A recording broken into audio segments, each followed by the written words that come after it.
Hey guys, welcome back to the channel. So, we've talked about different types of investing accounts, 401ks, Roth, yada yada. Today, because I've had a couple of people ask me like what I invest in. Well, my main thing is going to be like for a Roth 401k and a TSP, and I've told people this and they go, "Well, what's a TSP?" So, having to explain so many times, I figured let's make a video about it, right?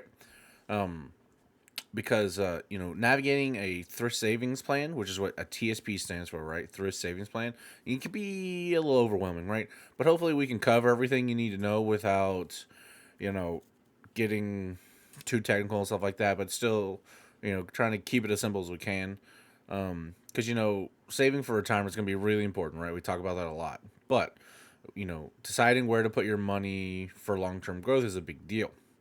Well, if you're in the military or a federal government employee like myself, then there's a thrift savings plan that you get to invest in, right? Or a TSP, right? It's a federal government sponsored retirement investment plan, right? So what is the thrift savings plan? Well, it's a defined contribution plan. The account type was created through the Federal Employees Retirement System Act of 1986. The goal was to create a tax advantage account for federal employees with similar benefits to a 401k plan. Unlike a pension, retirement income from your TSP is dependent on the money you have contributed to your account along the way. Additionally, the money you put into this account has the opportunity to grow through investment. The sum of your contributions plus earnings will determine what level of income you will receive from your TSP in retirement years. All right. So, who qualifies for this TSP? Well, the eligibility requirements for a TSP are pretty straightforward. You have to be a federal government employee, or a member of the military. TSPs only accept contributions from government paychecks. If you leave the service of the federal government, then you are no longer eligible to contribute to the TSP. So then, how would you sign up for the TSP, right?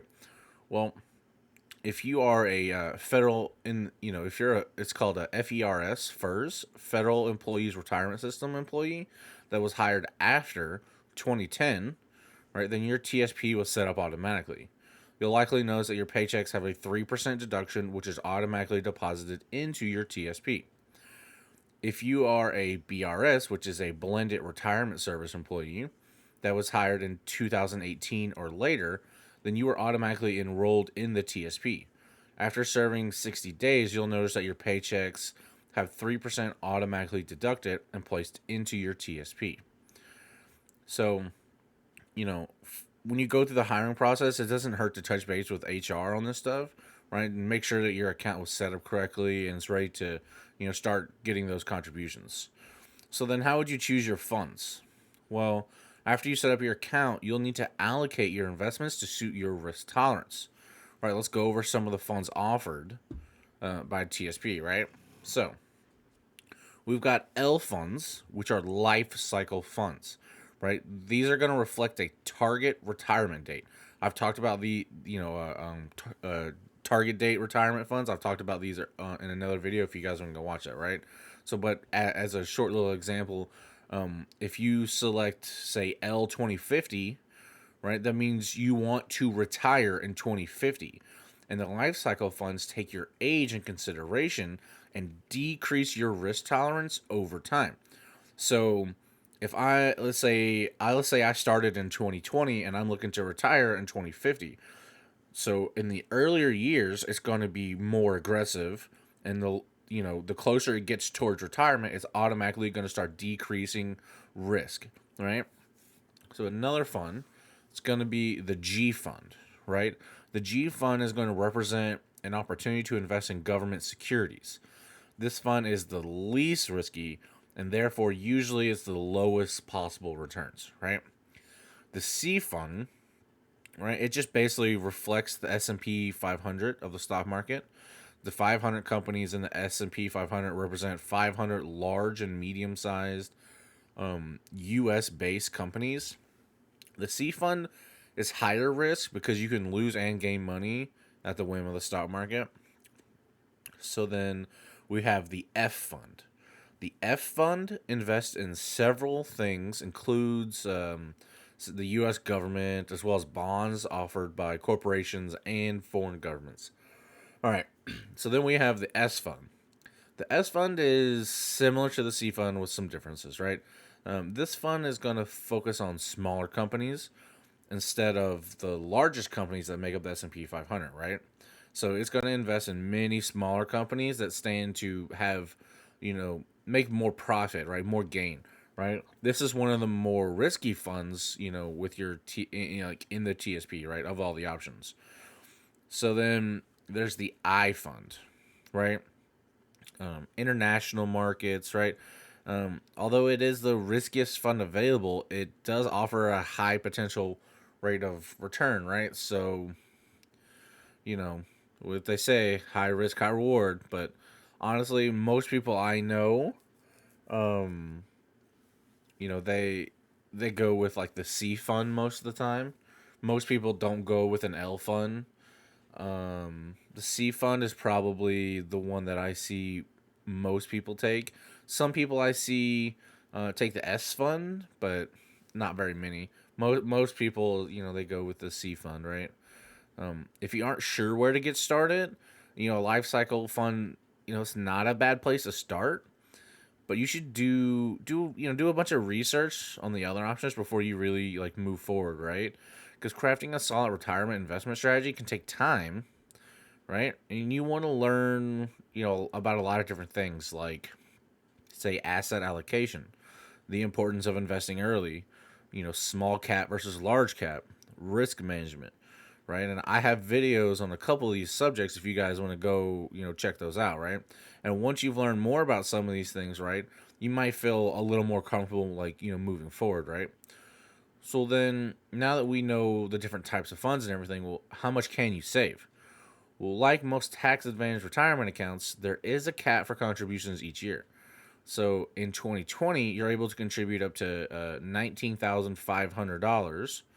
Right. This limit also applies to 401k and 403b plans, so you're not at a disadvantage to these account types.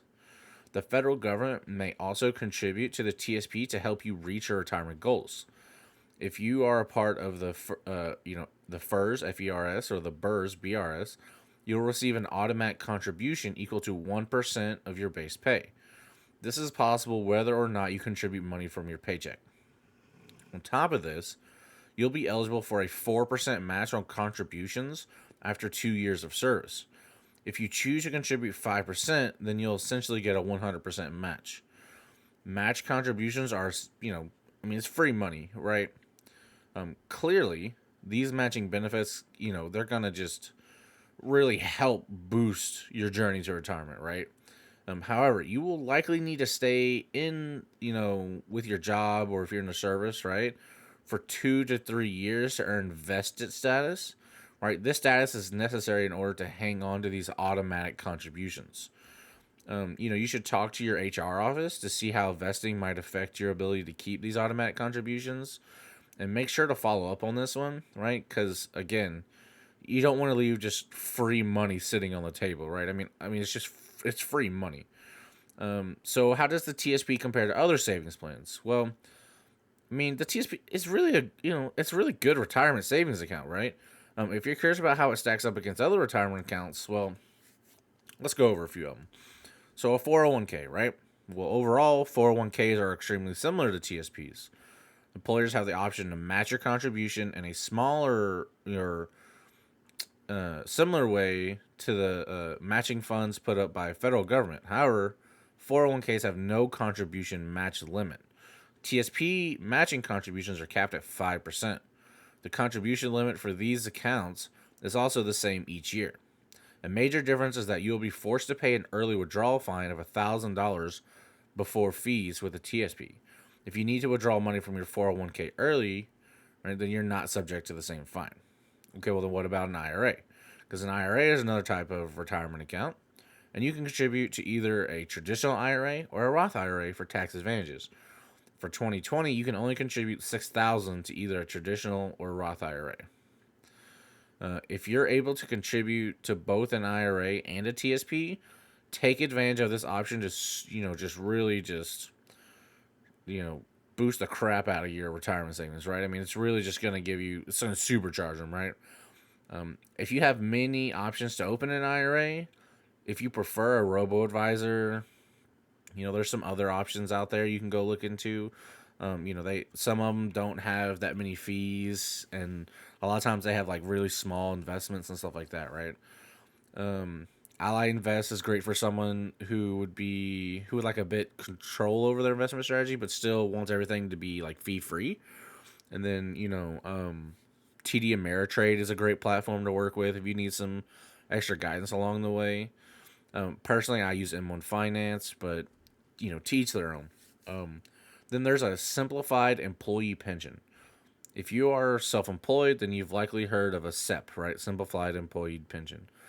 This is a great option to save for retirement while you're self-employed. However, if you land a federal government job, then you might consider rolling those contributions into your newly, minted TSP. All right. So we've gone over pretty much, all the funds, compared them to different options you have as far as different types of retirement accounts and all that stuff and who's eligible to do them. So hopefully you guys got some good information out of this. And, if you haven't gotten all the information you need, you can just ask down below and I'll be sure to, answer your questions or at least be able to point you in the right direction. Until I see you guys in the next video, y'all be safe.